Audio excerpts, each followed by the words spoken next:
महिला आरक्षण, महिलाओं को राजनीति में आरक्षण दे देंगे, जो कुछ भी हुआ, खासतौर पे अगर आपने देखा होगा कि सरकार, केंद्र की सरकार ये कह रही है कि विपक्ष ने महिला को आरक्षण नहीं देने दिया। ये यहाँ कितना पेनिट्रेट हो पाया है, इसका इफेक्ट क्या है, एक महिला के अंदर क्या सोच है इसको लेकर? नहीं, ऐसा बात नहीं है।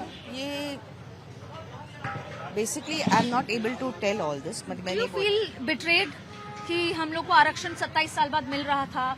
You could have participated in politics and in policy making, but it didn't. I was never into politics. In general, if you No, I am never into politics. But if that happens, will it work? Yeah, will it work? Why not? क्यों नहीं? Every woman has a right. तो अभी जब चुनाव होगा राजनीति, तो आपको लगता है कि महिलाओं का एक इसको लेकर एक नैरेटिव होगा वोट डालते समय? होगा।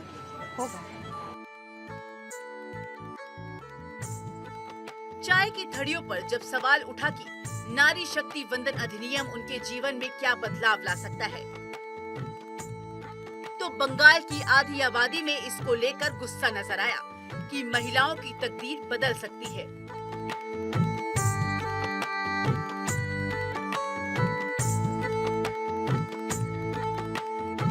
मैं आप लोगों से समझना चाहती हूँ, क्या सेफ्टी इशू है यहाँ? नहीं, ऐसा कुछ नहीं है। सेफ्टी इशू हाँ है। कैसे? थोड़ा सा तो डर लगता ही है, बच्चों को, बेटियों को बाहर भेजने में रात में थोड़ा सा तो लगता ही है। जब वो आरजीकर वाला मामला हुआ या लॉ कॉलेज वाला हुआ, तो हम लोग वहाँ पर इतना सहम गए थे कि ऐसे कैसे हो सकता है।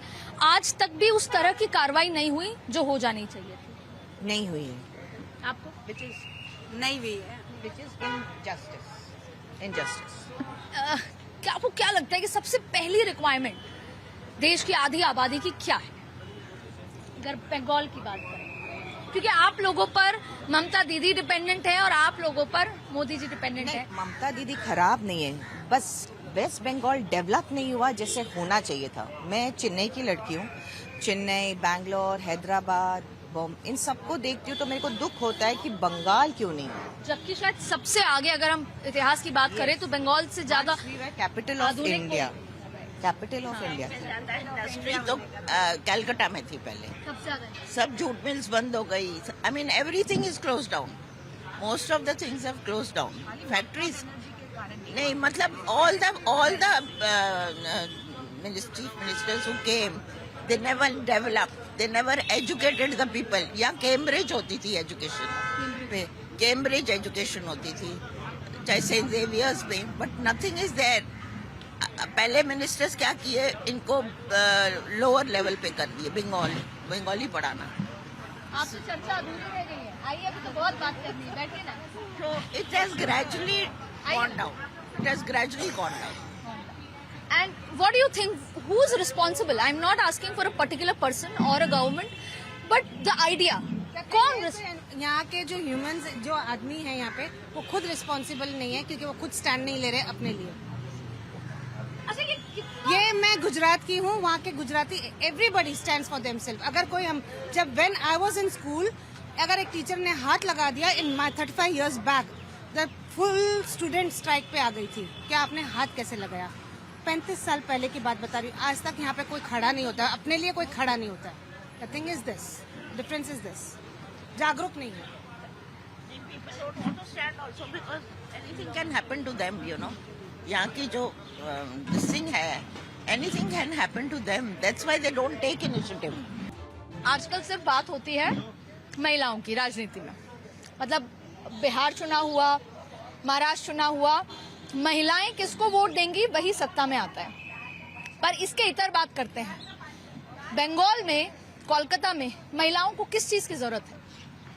शांति की जरूरत है, पीस की जरूरत है, और हर चीज सिस्टमैटिकली होना चाहिए यहाँ पे, चाहे वो ट्रैफिक हो, चाहे कुछ भी हो, हर चीज एकदम सिस्टमैटिकली होना चाहिए।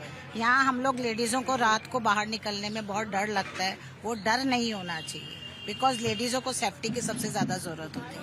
आपने कहा कि लड़कियों को स्वतंत्रता की जरूरत है, उन्होंने कहा सेफ्टी की जरूरत है बहुत, हम लोग को भी सेफ्टी की जरूरत है। अच्छा, इस तरह से बात है। तो आप लोग क्या नहीं निकलते रात को अकेले? बहुत कम।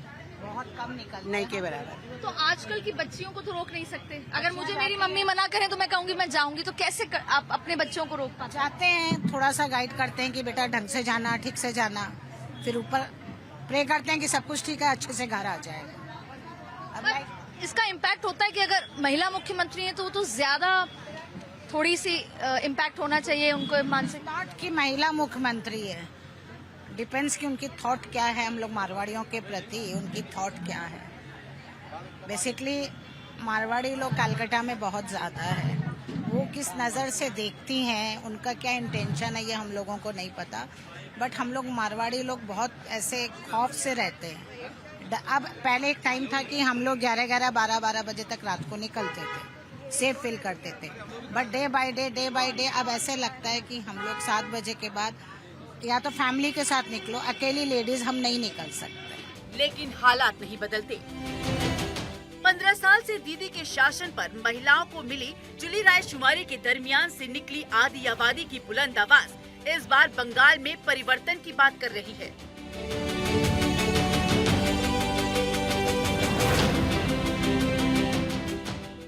अगर महिलाएं राजनीति में आएंगी ज्यादा तो कोई फर्क होगा? हाँ, ऑब्वियसली। तो अभी जो ये बात कही जा रही है कि वो बिल को पारित नहीं होने दिया, विपक्ष पे गुस्सा आता है? एक बार के लिए तो आता ही है, बट ठीक है, जब उसको समझ आएगी कि नहीं ये ठीक हो रहा है, देन इट्स ओके। ये हम लोगों की शायद आदत है, हम लोग बहुत जल्दी एक्सेप्ट कर लेते हैं या हम लोग माफ भी कर देते हैं कि ठीक है 27 साल में आती हूँ, आपके पास आती हूँ। मेरे को तो राजनीति पे बात ही नहीं करनी, मुझे तो ये बताइए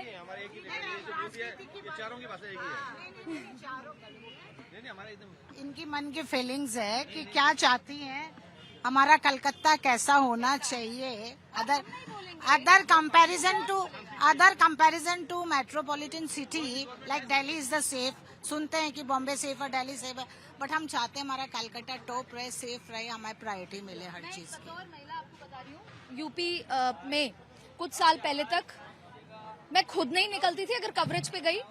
इस बार मैं चुनाव जब कवर करने गई, मैं घाट पर गंगा किनारे 2 बजे तक बैठी। मुझे पहली बार ये महसूस हुआ कि मैं 2 बजे अकेली घाट पे बैठ सकती हूँ। वो बहुत बड़ा बदलाव था मेरे लिए। तो ऐसा कोई बदलाव जो आप बंगाल के लिए चाहते हो, कोलकाता के लिए चाहते हो? मैं तो नहीं बोल सकती। शांति चाहिए भाई, शांति चाहिए। हिंसात्मक घटनाओं का डर होता है। एक्चुअली में उसने काम बहुत अच्छा भी किया है, कलरफुल बनाया, नीट बनाया, सब कुछ बनाया, बट उसका ध्यान कहीं और है, जो हम चाहते हैं वो हमें नहीं मिल रहा है। और उसके लिए शायद कई बार कुछ बदलाव की जरूरत हो जाती है। होप सो कि आगे आने वाले टाइम में वो बदलाव करे और हम सब शांति से रहे। कहा जाता है कि आधी आबादी जिस ओर चल पड़ती है, सत्ता उसके हाथों में आ जाती है। बंगाल विधानसभा चुनाव की अगर बात करें तो 2016 के विधानसभा चुनाव में 48% महिलाओं ने टीएमसी को वोट दिया था और 10% महिलाओं ने बीजेपी को वोट किया था। मतलब 38% वोट का अंतर रहा और टीएमसी ने सूबे में सरकार बनाई। लेकिन जब 2021 का विधानसभा चुनाव आया तो महिलाओं का झुकाव बीजेपी की तरफ पहले से ज्यादा दिखाई दिया। 2021 के विधानसभा चुनाव में महिलाओं ने टीएमसी को 50% वोट दिया तो बीजेपी को इस बार महिलाओं ने 37% वोट दिया। मतलब वोट का अंतर घटकर सिर्फ 13% रह गया। ये अलग बात है कि 2021 में ममता दीदी ने बंगाल में सरकार बनाई, लेकिन आधी आबादी पर बीजेपी की दावेदारी ने बंगाल के सियासी रण को बदल दिया। बंगाल की आधी आबादी ने हर मुद्दे पर खुलकर अपनी राय रखी, अपने मुद्दों को आवाज दी कि कोलकाता में विकास की गंगा तो छोड़िए, बारिश भी नहीं हुई।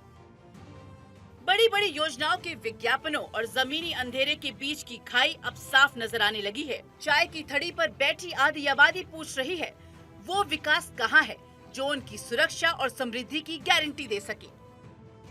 आप कहाँ से हैं? मैं पंजाब से हूँ, लेकिन शादी के बाद कलकत्ता की हो गई।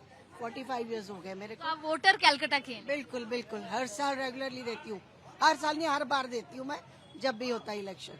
जब भी होता है election। Time, yes Because you feel that has power. Yes yes. पर आपको लगा कि आपकी पावर जब भी आपने वोट का मताधिकार का इस्तेमाल किया उसके बाद के 5 साल कैसे रहे आप? मुझे खुशी बड़ी होती है वोट दे के, लेकिन इस बार मैं कहने वाली थी, मुझे अपॉर्चुनिटी मिली है, मैं अपनी बात कहना चाहती हूँ। सब लोग कहते हैं कि आधी आबादी, तो सीटें भी आधी मिलनी चाहिए लेडीज को, ठीक है ना? सोच लो ये 33% देकर हाँ। झुंझुना है ना, घर के काम भी करें, सब कुछ करें, पावर भी ना होए, जबकि हम देश को चलाते हैं। हम घर में काम ना करें, कुछ नहीं कर सकते ये बंदे। हम ऑफिस भी जाते हैं, हम काम भी करते हैं, हम पॉलिटिक्स भी देखते हैं, जानते भी हैं, परिवार संभालते हैं। यस। ये बिल्कुल सही है कि 33% अभी भी जैसे दे रहे हैं 33% पॉइंट समथिंग ना, और वोट पूरे चाहिए। पूरे चाहिए, वोट चाहिए। तो आप जरा मेरी सिफारिश को आप कर दीजिए। मोदी जी, आप सुन रहे हो? उनकी बात का समर्थन भी करती हूँ। यस, मोदी जी आप सुन रहे हैं, मेरी बात पे गौर कीजिए, तो पक्का फिर मैं आपको वोट देने वाली हूँ। पर आप ही बताइए, ये तो होते होते कब तो विपक्ष मानेगा और कब क्या होगा। आज भी हम उसी मजदार में हैं कि वो मान जाएं, ये मान जाएं, वो समझ जाएं। ये मजदार जो हमारी कब से चल रही है। नहीं, ये डेमोक्रेसी है, विचारों का मतभेद घर में भी होता है, ये तो पॉलिटिक्स है, यहाँ सबका स्वार्थ सबको है, ऊपर जाना पावर चाहिए, आपकी बात को काटेंगे चाहे अंदर से वो मान रहे हैं। अब मैं समझ लीजिए, मैं आपको फेवर करके ये बात कह रही हूँ कि 50% सब मानेंगे, लेकिन मेरी बात को काटेंगे क्योंकि मैं दूसरी पार्टी से अच्छा, हूँ। आपका नाम क्या है? मैं अमिता शर्मा हूँ। अमिता जी, मुझे एक बात बताइए, अगर आपको फर्ज कीजिए आज एक दिन के लिए ऐसी पावर मिल जाती है कि आप सांसद हैं, मुख्यमंत्री बनती हैं, पीएम बोलिए ना, प्रधानमंत्री देश की बनती है, तो तो आप एक क्या चीज है जो बदले? मैं अपने पार्टी के लोगों को बोलूंगी कि सबसे पहले आप खुद को सुधारिए, और जितने मेरे करप्ट हैं जो इलेक्शन लड़ रहे हैं, पहले उनको साफ करूंगी। जिन लोगों को मैं जानती हूँ अच्छे उनको इनवाइट करूंगी, कोशिश करूँ कि ऊपर से सफाई शुरू हो जाए, नीचे अपने आप हो जाएगी। God, she's talking about real issues. She's talking about what we think and we never say it. बहुत ही पावरफुल बात उन्होंने कह दी। आपको क्या लगता है, चुनाव का माहौल है, लेकिन उस चुनाव छोड़ भी दें अगर, तो महिलाओं की जरूरत है क्या? बिल्कुल है, महिलाएं बिना एक दिन भी नहीं चले। हमारे मर्दों का काम 1 घंटा भी ना चले, महिला ना हो तो। ऊपर से भले ही वो हंसी उड़ाए हमारी या मजाक बनाए, लेकिन ट्रू जो सत्य है वो यही है कि बिना औरत घर नहीं चलता, देश तो चल ही नहीं सकता। देश चल ही नहीं सकता। लेकिन उसके बाद भी ऐसी बातें होती हैं कि 33% आरक्षण मिल जाए, फिर वो गिर जाता है, 27 साल तक मिला नहीं, मतलब अभी भी शायद 50% आरक्षण का। और आरक्षण की जरूरत है हमें? बिल्कुल नहीं है, हम तो एक्चुअल में हमको मिलना ही चाहिए। मतलब ऐसा क्यों नहीं है कि लोग वैसे ही 50% टिकटें क्यों नहीं महिलाओं को बांट देते हैं? मैं वही कहने वाली थी कि 33 इतनी सी देते हो, हर पार्टी वाले 50% लेडीज को दें। मैंडेटरी है कि भी देना ही पड़ेगा, होना चाहिए, एक्चुअली यही होना चाहिए। हाँ, brings the change, government can do this thing, yes. तो अब आप ही बताइए कि कौन है जो वो बदलाव ला सकता है? What do you think? Actually एक तो ये गवर्नमेंट है जिसको हम हमारे जो प्रतिनिधि कहते हैं, हमें उनको अपनी बात बतानी चाहिए इससे पहले कि हम वोट दें, कि आप हमारी ये बात वहाँ पे रखो और इसका बिल पास करवाओ, तब हम आपको वोट देने वाले, नहीं तो हम जाएंगे नहीं वोट डालने। पर पिछले 15 सालों में आपको कोई ऐसा बदलाव बंगाल में दिखा? आप तो 45 साल से 15 साल से सेम गवर्नमेंट है, कुछ खास चेंज नहीं है। दिस टाइम ठीक है, जो चल रहा है वो ठीक है, हमें डायरेक्टली कोई फर्क तो पड़ता नहीं है। और अगर चेंज होगा तो हाँ। कोई बदलाव आपको लगेगा? बिल्कुल। एक तो मैं ये लेडीज को हर चीज में प्रायोरिटी देना मांगूंगी कि 50% पे आई है 33 की बात, और थोड़ा साफ सुथरा रखें। आफ्टर ऑल हिस्टोरिकल सिटी है ये कोलकाता, और बंगाल है, हिस्ट्री में सबसे ज्यादा नाम इसी का आता है। हर क्रांति यहाँ से शुरू होती है, हर चीज की शुरुआत यहीं से होनी चाहिए। ये जो साफ सुथरे होने की बात कर रही हैं, ये सोच की बात है। जमीन पर सफाई तो हो जाएगी, सड़कों पर हो जाएगी, पर वो बात सोच की है कि अगर सोच घर से वो संसद की सीढ़ियों तक जब साफ होगी तो शायद ये सारी प्रॉब्लम्स आनी बंद हो जाएंगी, और महिलाओं को अपना हक भी मांगने पे इतना इस तरह से बात करना पड़ता है। Rightfully we should do. आपको क्या लगता है? बिल्कुल, मैं इनके साथ हूँ। You have to walk the talk. You have to walk the talk. ये इस समय बात करके ऐसा महसूस हो रहा है कि अब शायद बदलाव आएगा। कोई हमें दे या ना दे, हम तो जरूर अपना बदलाव लेके रहेंगे।